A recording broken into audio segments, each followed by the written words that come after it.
Hello friends, story channel में आप सबका स्वागत है। आइए सुनते हैं आज की मोटिवेशनल कहानी पसंद आए तो हमारे चैनल को ज़रूर सब्सक्राइब कीजिए। मेरा नाम आरुषि है। यह कहानी मेरी बेटी अदिति और उसकी ज़िंदगी पर है। मैं बिजनौर के एक छोटे से कस्बे की रहने वाली हूँ। जब मैं विधवा हुई तो मेरे माँ बाप ने मेरी दूसरी शादी कर दी। एक ऐसे व्यक्ति से कर दी जिसका पहले से ही एक बेटा था और मेरे पास भी एक बेटी थी। अब मेरा बेटा और बेटी एक ही कमरे में सोते थे, मगर सुबह उठते ही मेरी बेटी बैठकर चादर दिन प्रतिदिन चेंज कर देती, फिर मुझसे छुपा छुपा कर पुरानी चादर धोती और खुद नहाने चली जाती। कई बार तो मेरी बेटी बेहोश भी हो जाया करती थी। वह दिन ब दिन बहुत कमजोर होती जा रही थी। एक दिन सुबह उठकर मैं जल्दी से बेटी के कमरे में चली गई, मगर आगे का माहौल देखकर मैं शर्म से पानी पानी हो गई। दिल से एक यही बात निकली कि भगवान ऐसा मंत्र कभी किसी माँ को ना दिखाएं, क्योंकि वह मेरी बेटी और बेटा है।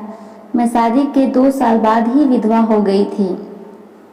उस वक्त मेरी उम्र 18 साल की थी और बेटा मैं शादी के 2 साल बाद ही विधवा हो गई थी। उस वक्त मेरी उम्र 18 साल की थी, क्योंकि मेरे माँ बाप ने मेरी शादी 16 साल की उम्र में ही कर दी थी। मैं अपने माँ बाप की इकलौती बेटी थी, मगर मुझे ऐसा लगता था मैं उन पर एक बहुत बड़ा बोझ हूँ, मानो जैसे कि मैं उनकी बेटी ही नहीं। मेरे पैदा होने के बाद मेरी माँ कोई खुशी नहीं देख पाई थी और मेरे पिता उनको तो बेटी की बहुत चाहत थी, इसलिए वह मुझे नापसंद करते थे और हमेशा अलग रहते थे।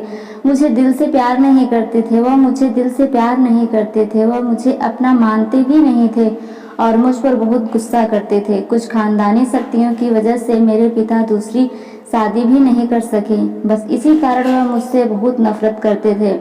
हर वक्त मुझे सख्ती से ही बात करते थे और इसी वजह से उन्होंने मेरी शादी भी जल्दी ही करवा दी थी।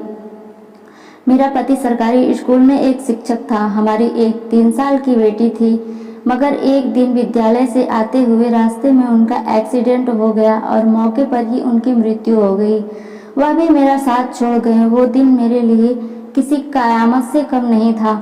मुझ पर तो परेशानियों के पहाड़ ही टूट पड़े थे। कुछ दिन गुजारने के बाद मेरे साथ ससुर ने भी मुझे मेरे माँ बाप के घर भेज दिया। शायद उन पर भी मैं बहुत ही बोझ थी। वह भी मुझे अच्छा नहीं समझते थे। उनके ख्याल में से मैं मनहूस औरत थी। मैंने ही जैसे उनके बेटे को मार दिया हो। फिर मैं चुपचाप अपने माँ बाप के साथ उनके घर आ गई। मेरे माँ बाप भी मुझे बहुत ही समझाते थे। मैं अपनी बेटी को सीने से लगाकर अकेले अकेले बहुत रोती थी। फिर कुछ दिन बाद मेरे माँ बाप ने मेरी दूसरी शादी कर दी, एक ऐसे व्यक्ति से जिसका पहले से ही एक बेटा था और मेरे पास भी एक बेटी थी। हम दोनों एक जैसे थे, इसलिए हमारी शादी हो गई, वरना मेरे तो अच्छे रिश्ते भी नहीं आते थे। उसका बेटा मेरी बेटी से 1 साल छोटा था। उसके बेटे का नाम अभिषेक था और मेरी बेटी का नाम अदिति था। हम लोग साथ ही रहने लगे और वक्त इसी तरह गुजरने लगा। देखते ही देखते अदिति 16 साल की हो गई और अभिषेक 15 साल का हो गया। जब अभिषेक के पिता का देहांत हो गया, वह भी इस दुनिया से चले गए। मतलब मेरे दूसरे पति भी हमेशा के लिए हमें छोड़कर चले गए। उनकी हमेशा ही तबीयत खराब रहती थी। उन्हें तरह तरह की बीमारियों ने घेर रखा था, लेकिन उनकी बीमारियों के साथ जैसे तैसे गुजर बसर हो रहा था। उनके जाने के बाद मानो जैसे घर की रौनक ही उड़ गई हो। हमारा अपना मकान था, इसलिए किराए की चिंता नहीं होती थी और मेरे घर में ही एक किरण की छोटी सी दुकान थी। एक दिन जब हम सब लोग सो रहे थे, फिर अचानक ही बहुत जोर से आवाज़ आई। मेरा तो दिल बैठ गया। मैं बहुत घबरा गई थी और डर भी गई थी। मैंने देखा कि आवाज़ तो अभिषेक के कमरे से आई। मैं उसके कमरे की तरफ दौड़ी तो मैं देखते ही हैरान रह गई। कमरे की छत गिर गई थी। यह देखकर मैं घबरा गई। मुझे डर था कि कहीं अभिषेक तो इस छत के नीचे नहीं दब गया। जब मैं करीब गई और मैं जाकर देखा तो अभिषेक वहाँ नहीं था। वह बाथरूम जाने के लिए उठा होगा, इसी वजह से उसकी जान बच गई, क्योंकि उसके कमरे की छत गिर गई थी। मैंने ईश्वर से धन्यवाद किया कि यह तो अच्छा हुआ कि अभिषेक को कोई चोट नहीं आई। अगर उसको कुछ हो जाता तो मैं उसके स्वर्गवासी पिता को क्या मुंह दिखाई देती। लेकिन अब हमारे पास इतने पैसे नहीं थे कि हम उस छत को दोबारा डलवा सकते। कमरे का तो कबाड़ ही बन गया था। सारी छत गिर चुकी थी और हमने उसको उसके हाल पर ही छोड़ दिया। उसके बाद मैं अपने लिए अपना बिस्तर रसोई में ही डाल दिया और कमरे में दोनों बच्चों को सोने के लिए कहा, क्योंकि बाहर तो बहुत ज़्यादा सर्दी थी और बाहर कोई सो भी नहीं सकता था और कमरे में एक बेड और चारपाई ही थी। 2 लोग भी बहुत मुश्किल से सो पाते थे। अब वह दोनों एक ही कमरे में सोते थे। मजबूरी थी, क्या कर सकते हैं। एक कमरे में दुकान थी और मेरे पति ने घर में 3 ही तो कमरे बनवाए थे। यह तो हम 3 लोगों के हिसाब से कमरे ठीक थे, लेकिन एक कमरा दुकान के लिए भी तो ज़रूरी था। अब मजबूरी थी, क्या कर सकते थे, गुजारा तो करना ही था। एक दिन मेरा बेटा बेटी कमरे में सोए तो सुबह सुबह कुछ ऐसा हुआ कि मैं चकित रह गई।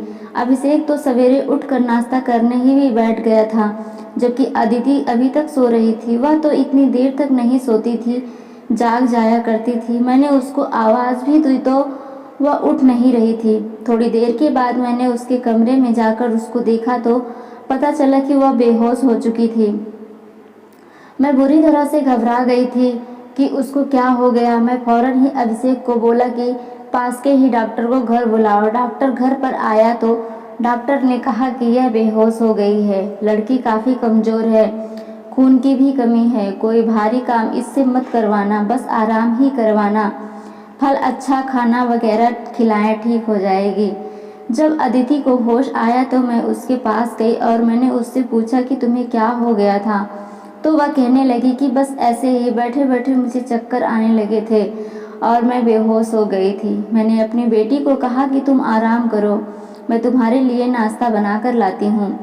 जब मैं नाश्ता लेकर आई और मैं आकर देखा, वह अपने कमरे में नहीं थी और कमरे के बिस्तर पर चादर भी नहीं थी। मैंने कहा, बाहर जाकर उसको देखा तो वह इस चादर को बैठकर धो रही थी। मैंने उससे पूछा, तुम्हें चादर क्यों धो रही हो? तुम्हारी तो तबीयत ठीक नहीं है, डॉक्टर ने तुम्हें आराम करने के लिए कहा है। मैं उसे बहुत चिल्लाई और कहा कि यहाँ से उठो, अपने कमरे में जाओ और नाश्ता करो, कुछ खाओ पियो, तभी तो ठीक हो जाओगी। नहीं, मुझे यह चादर ज़रूर धोनी है, बिस्तर पर बिठाने के लिए हमारे घर में एक ही तो चादर है। मैंने कहा कि अचानक से चादर धोने का भूत तुम्हारे सर पर क्यों सवार हो गया? इतनी तो चादर गंदी नहीं थी जो तुम उसको धोने के लिए बैठ गई। छोड़ दो इसे, मैं खुद इस चादर को धो दूंगी, उठो यहाँ से। उसने मेरी बात नहीं मानी और चादर को छत पर सूखने के लिए चली गई। उसके बाद ही उसने नाश्ता किया। फिर थोड़ी देर के लिए वह सो गई और अभिषेक भी काम पर जा चुका था। उसको सिर्फ मैं हाई स्कूल तक ही पढ़ाई करवाई थी और वह कपड़े की दुकान पर काम करता था। वह बहुत ही मेहनती था। घरवाली दुकान तो मैं खुद ही चला लिया करती थी। वैसे भी उस दुकान में ज़्यादातर बच्चे ही आते थे। दिन इसी तरह से गुजर रहा था। उस दिन अभिषेक ने मुझसे कहा, आज मैं खाना खा कर आया हूँ। वह देर से आया था और अदिति पहले से ही कमरे में सो चुकी थी। वह भी जाकर कमरे में सो गया। मैं भी रसोई में अपनी चारपाई डाल रखी थी। जगह बदलने की वजह से मुझे नींद नहीं आ रही थी। मैं अपने पति को याद ही कर रही थी। दूसरा पति मेरा बहुत अच्छा था, मेरा बहुत ख्याल रखता था। उसने कभी भी मुझे पहली शादी का ताना नहीं दिया था और मेरी बेटी को वह हमेशा अपनी ही बेटी समझता था। और मैं भी अभिषेक को कभी नहीं बताया था कि वह मेरा सौतेला बेटा है। उसने भी मुझे अपने हिस्से का प्यार ले लिया था। वह मुझे सभी माँ से भी ज़्यादा प्यार करता था और मेरा कहना भी मानता था। वह घर में अकेला ही मर रहा था। वह हमारा इकलौता ही सहारा था, वरना हम दौड़ते कहाँ जाते। काम भी अच्छे तरीके से कर रहा था। मैंने उससे कहा था कि वह आगे की पढ़ाई प्राइवेट पढ़ ले, क्योंकि अगर उसके पास कोई अच्छी डिग्री होगी तो नौकरी भी अच्छी मिल जाएगी। वह मेरी बात मान लेता था। सुबह सुबह फिर से ऐसा कुछ हुआ कि मैं हैरान रह गई। अदिति फिर से बेहोश हो चुकी थी और इस बार तो उसकी शक्ल देखकर लग रहा था जैसे उसके जिस्म का सारा खून ही खींच लिया गया हो। वह बिल्कुल पीली पड़ गई थी। फिर मैं डॉक्टर को बुलवाया। डॉक्टर ने वही बात कही कि मैं आराम करने को कहा था। इसको खाने में क्या खिलाया था आपने? मैंने उनको सारी बात बताई। मैंने कहा कि वही दाल सब्जी खिलाई थी और फल भी खिलाए थे। पूरा दिन कोई काम भी नहीं करवाया था। तो डॉक्टर ने कहा कि दोबारा से कैसे इतनी कमजोरी हो गई। आप इस बात को सीरियस लीजिए, नहीं तो आपकी बेटी की जान को खतरा हो सकता है, क्योंकि इस तरह से अचानक बेहोश हो जाना और कई घंटे तक बेहोश रहना कोई मामूली बात नहीं है। डॉक्टर ने सख्ती से सारी बात बताई और कुछ देर बाद वह चले गए। फिर जब अदिति को होश आया तो मैंने उससे कहा कि तुमने फिर से अब कोई काम किया तो मुझसे बुरा कोई नहीं होगा। लेकिन थोड़ी देर बाद जब मैं उसके कमरे में दोबारा गई तो मैं यह देखकर हैरान हो गई कि वह क्या कर रही है। वह तो फिर से बेड की चादर को धो रही थी। इस बार मैं उसे दूर से देख रही थी, क्योंकि जो भी वह कर रही थी वह सब कुछ मामूली नहीं था। बेहोशी से उठकर चादर धोना शुरू कर देती थी। यह सब क्या हो रहा है? सोना शुरू कर देती तभी वह ऐसा कर रही थी, और बेहोश में तभी से हो रही थी। अभिषेक उसके लिए था तो सौतेला भाई, लेकिन बचपन से दोनों एक साथ ही पहले बड़े थे। उन दोनों में तो सभी भाई बहनों जैसी मोहब्बत थी। फिर ऐसा क्या हो रहा था? मेरी बेटी की तबीयत दिन ब दिन क्यों खराब होती जा रही थी? मैं रोती और सोचती रहती कि यह सब कुछ क्या हो रहा है। एक औरत कमज़ोर तब होती है जब वह बच्चे पैदा करती है, तो उसके अंदर बिल्कुल भी ताकत नहीं रहती। लेकिन जवान लड़कियां यूँ बेहोश होने लगी हैं तो कोई नॉर्मल बात नहीं थी। दूसरे ही दिन उसने चादर धोकर छत पर सुखाई। वह आसपास भी इस ही देख रही थी। जैसे जैसे उसे देखा तो नहीं, मैं रसोई की खिड़की से यह सब कुछ देख रही थी। दोस्तों, नेक्स्ट पार्ट में पूरी कहानी को सुनाएंगे।